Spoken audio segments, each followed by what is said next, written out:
Hi, എല്ലാവർക്കും spoken English ക്ലാസ്സിലേക്ക് സ്വാഗതം. മലയാളത്തിൽ നമ്മൾ പറയുന്ന ഞാൻ എഴുതുകയാണ്, അവൻ എഴുതുകയാണ്, അവർ എഴുതുകയാണ്, ഇവർ എഴുതുകയാണ്, അവൾ എഴുതുകയാണ്. ഇത് ഇംഗ്ലീഷിൽ പറയുന്നത് എങ്ങനെയാണ്? അതാണ് ഈ ക്ലാസ്സുകളിൽ നമ്മൾ കാണുന്നത്. ഇംഗ്ലീഷിൽ ഇതിനെ പറയുന്നത് പ്രസന്റ് കണ്ടിന്യൂസ് ടെൻസ് എന്നാണ്. ഈ പേരൊന്നും പഠിക്കേണ്ട കാര്യമില്ല, സ്കൂളിൽ പഠിക്കുന്ന കുട്ടികൾ ഉദ്ദേശിച്ചാണ് ഞാൻ ആ പേര് പറഞ്ഞത്. പക്ഷെ ഇത് ഉണ്ടാക്കുന്ന രീതി നമ്മൾ അറിഞ്ഞിരിക്കണം. സബ്ജക്റ്റ്, ഞാൻ എഴുതുകയാണ്. ആരാണ് എഴുതുന്നത്? ഞാൻ. അപ്പൊ ഞാനാണ് സബ്ജക്റ്റ്. ഓക്കെ, സബ്ജക്റ്റ് എന്ന് പറയുമ്പോൾ അത് മനസ്സിലാക്കണം എന്താണെന്ന്. സബ്ജക്റ്റിന്റെ കൂടെ ഒന്നിൽ ആം വയ്ക്കും, അല്ലെങ്കിൽ ഈസ് വയ്ക്കും, അല്ലെങ്കിൽ ആർ വയ്ക്കും. ആം എപ്പോഴും ഐയുടെ കൂടെയാണ്, ഈസ് സിംഗുലറിന്റെ കൂടെയാണ്, ആറ് പ്ലൂറലിന്റെ കൂടെയാണ്. പിന്നെ അതിന്റെ കൂടെ ബേസ് ഫോം വയ്ക്കും, വെർബിന്റെ ബേസ് ഫോം, ക്രിയയുടെ ബേസ് ഫോം. നമ്മൾ നേരത്തെയും പറയുകയുണ്ടായി, ഈ 4 ഫോംസ് വെച്ചുള്ള പരിപാടിയാണ് ഇംഗ്ലീഷ്. ഇപ്പൊ ഇവിടെ ബേസ് ഫോം ആണ് ഉപയോഗിക്കുക. ബേസ് ഫോമിന്റെ ഇവിടെ ING എന്നും കൂടി ചേർക്കും. ഇതിന് ING ഫോം എന്നും പറയാറുണ്ട്. ING ചേർത്ത് ഒരു വാക്കായിട്ട് അത് എഴുതും, 2 വാക്കല്ല, ഒറ്റ വാക്ക്. റൈറ്റിംഗ്.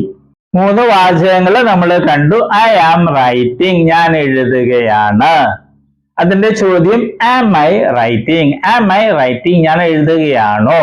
കഴിഞ്ഞ ക്ലാസ്സിൽ അതിന്റെ നെഗറ്റീവ് കണ്ടു, I am not writing, I am not writing, ഞാൻ എഴുതുകയല്ല. ഇന്ന് കാണുന്നത് നെഗറ്റീവിന്റെ ചോദ്യമാണ്. നെഗറ്റീവിന്റെ ചോദ്യം ഇത് 2 രീതിയിൽ ഇംഗ്ലീഷിൽ പറയും. ഒന്നുകിൽ ഈ ആം നോട്ട് എന്നുള്ളത് മുന്നിൽ കൊണ്ടുവന്ന് ഇടണം. പക്ഷെ മറ്റു ക്ലാസ്സുകൾ കണ്ട പോലെയല്ല, ഈ ആം നോട്ടിന്റെ ഷോർട്ട് ഫോം ഉപയോഗിക്കില്ല. ആമിന്റെ ഐ എന്ന് പറയില്ല, ഇങ്ങനെ പറയും am I not writing, am I not writing. അല്ലെങ്കിൽ ആർ നോട്ട്, ആർ നോട്ടിന്റെ ഷോർട്ട് ഫോം ആണ്ട് എന്ന വായിക്കുക. നേരത്തെ ഞാൻ കണ്ടതാണ്, ആറിന്റെ എന്നല്ല, ആണ്ട്.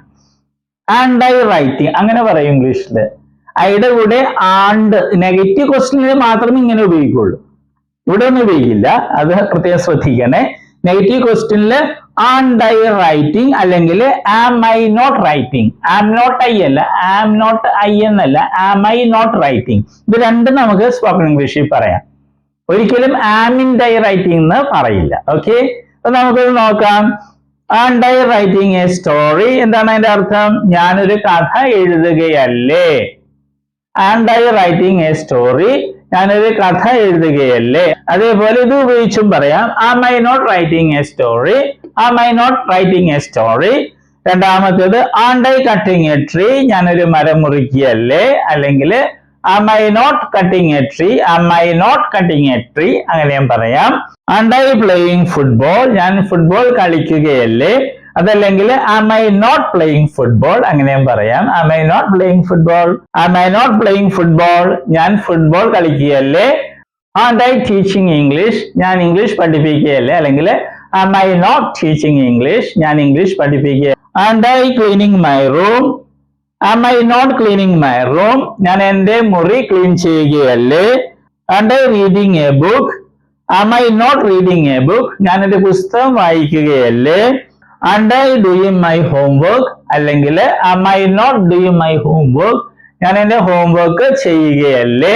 ഇത് നെഗറ്റീവ് ക്വസ്റ്റ്യൻ ആണ്. 4 വാചകങ്ങൾ നമ്മൾ കാണുകയുണ്ടായി. ഇതിൽ ഐയുടെ ഉപയോഗമാണ് നമ്മൾ കണ്ടത്. ഇനി സിംഗുലർ കിടക്കുന്ന ഈസിന്റെ ഉപയോഗം, ആറിന്റെ ഉപയോഗം കൂടി കാണണം. അപ്പൊ 4 വാചകങ്ങൾ നമ്മൾ കണ്ടു. ഞാൻ എഴുതുകയാണ്, I am writing. Question am I writing, ഞാൻ എഴുതുകയാണോ. Negative I am not writing, ഞാൻ എഴുതുകയല്ല. ഇന്ന് കണ്ടത് negative question and I writing, അല്ലെങ്കിൽ ആം ഐ നോട്ട് റൈറ്റിംഗ്. എല്ലാ ക്ലാസ്സിലും പറയുന്ന പോലെ പ്രാക്ടീസ് ചെയ്യണം.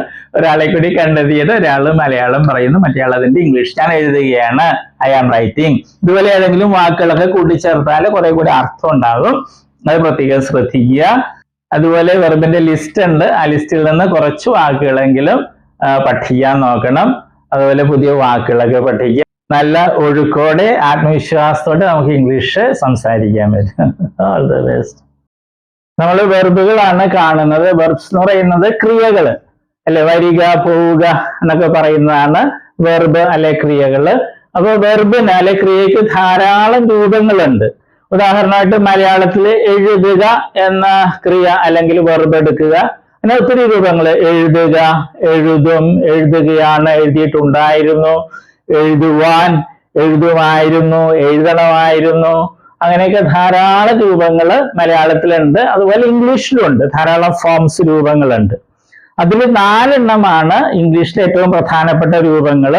അതേതൊക്കെയാണ്? ഫോം എന്ന് വെച്ചാൽ രൂപം. Base form, present form, past form, past participle form.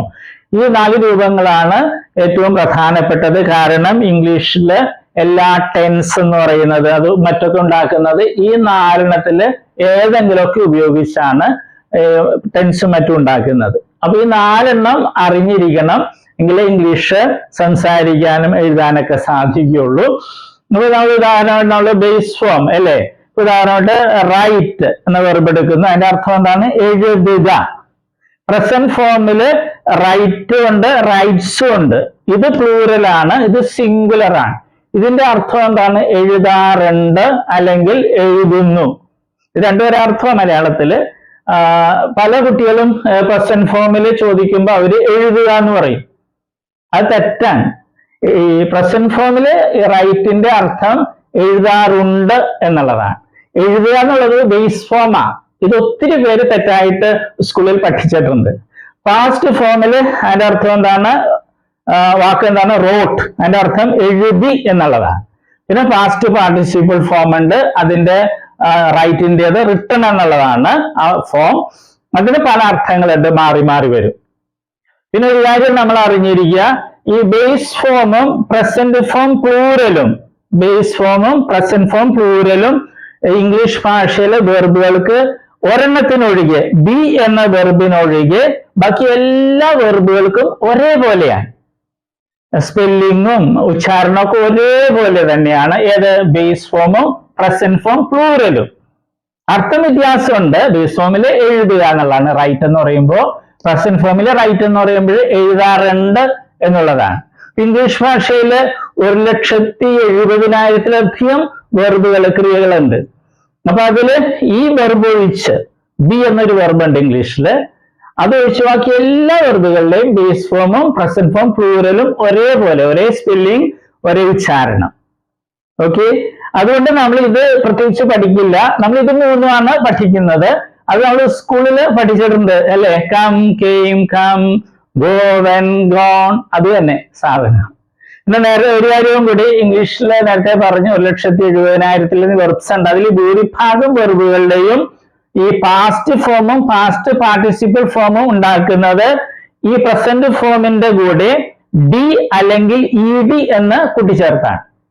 ഒരിക്കൽ കൂടി പറയട്ടെ, ഇംഗ്ലീഷ് ഭാഷയിലെ ഒട്ടുമിക്ക വെർബുകളുടെയും പാസ്റ്റ് ഫോമും പാസ്റ്റ് പാർട്ടിസിപ്പിൾ ഫോമും ഉണ്ടാക്കുന്നത് ഡി അല്ലെങ്കിൽ ഇ ഡി എന്ന് പ്രസന്റ് ഫോമിന്റെ ഈ പ്ലൂറലിനോടുകൂടെ കൂട്ടിച്ചേർത്താണ്. അല്ലാതെ കുറെ വെർബ്സ് ഉണ്ട്. അപ്പൊ പക്ഷെ അതാണ് നമുക്ക് ഒത്തിരി ഉപയോഗിക്കുന്നത്. അതിലൊരു ഒരെണ്ണമാണ് ഇത്, റൈറ്റ്, റോട്ട്, റിട്ടൺ. ഇത് മൂന്ന് രീതിയാണ്. റൈറ്റ് ഇത് വേറെ രീതി, റോട്ട് ഇത് റിട്ടൺ. ഓക്കെ, അപ്പൊ നമ്മൾ ഇത് 3 പഠിക്കുള്ളൂ. നേരത്തെ പറഞ്ഞതുപോലെ ഇത് പ്രത്യേകിച്ച് പഠിക്കേണ്ട കാര്യമില്ല, ബേസ് അർത്ഥം അറിഞ്ഞിരുന്നാൽ മതി. ഓക്കെ, ഇപ്പൊ കമ്മിന്റെ അർത്ഥം എന്ന് പറഞ്ഞാൽ വരിക. ബേസ് ഫോമിൽ കം എന്ന് പറഞ്ഞാൽ വരിക എന്നായിരിക്കും. പ്രസന്റ് ഫോമിൽ വരാറുണ്ട് എന്നായിരിക്കും അതിന്റെ അർത്ഥം. ഉച്ചാരണവും സ്പെല്ലിങ്ങും ഒന്ന് തന്നെ ആയിരിക്കും. അപ്പൊ നമ്മളിത് 3 സ്കൂളിൽ നമ്മൾ പഠിച്ചിട്ടുണ്ട്. അത് ശരിയായിട്ടൊന്ന് മനസ്സിലാക്കണമെന്നേ ഉള്ളൂ. നമ്മളൊരു 16 ലിസ്റ്റ് വെർബുകൾ ഉണ്ടാക്കിയിട്ടുണ്ട്. ഏറ്റവും കൂടുതൽ ഉപയോഗിക്കുന്ന വെർബ്സ് ആണ്. ഇടിയും ചേർത്തതും ഉണ്ട്, പിന്നെ ഈ പ്രത്യേകതയുള്ള വെർബ്സും ഉണ്ട്. അത് നമ്മൾ പഠിക്കണം. വെർബിന്റെ ലിസ്റ്റിലെ 3ാമത്തെ ലിസ്റ്റാണ് നമ്മൾ ഇന്ന് വായിക്കുന്നത്. അപ്പോൾ 4 ഫോംസ് ഉണ്ട്. Base form, present form, past form, past participle form.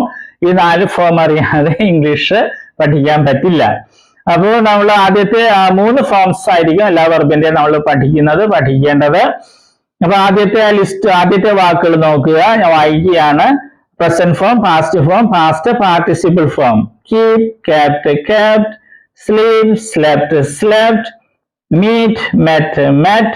Weep, wept, wept. Creep, crept, crept. Feel, felt, felt. Sweep, swept, swept. Kneel, knelt, knelt. Dwell, dwelt, dwelt. Build, built, built. Burn, burned, burned. ഇങ്ങനെയുള്ള വെർബുകള് present form പ്ലൂറലിന്റെ കൂടെ D എന്നോ E D എന്നോ കൂട്ടിച്ചേർത്താണ് നമ്മൾ past ഫോമും past participle ഫോമും ഉണ്ടാക്കുന്നത്. നമുക്ക് വായിക്കാം. allow, allowed, allowed, arrive, arrived, arrived, attract, attracted, attracted, beg, begged, begged, borrow, borrowed, borrowed, carry, carried, carried, change, changed, changed, claim, claimed, claimed, command, commanded, commanded, complain, complained, complained, complete, completed, completed, continue, continued, continued, cry, cried, cried, dance, danced, danced, describe, described, described, develop, developed, developed, fail, failed, failed, flow, flowed, flowed. ഈ വാക്കുകൾ പഠിക്കുക. ഇംഗ്ലീഷിൽ ഏറ്റവും കൂടുതൽ ഉപയോഗിക്കുന്ന വാക്കുകളൊക്കെയാണ് ഇവ എന്ന് മറക്കാതിരിക്കുക.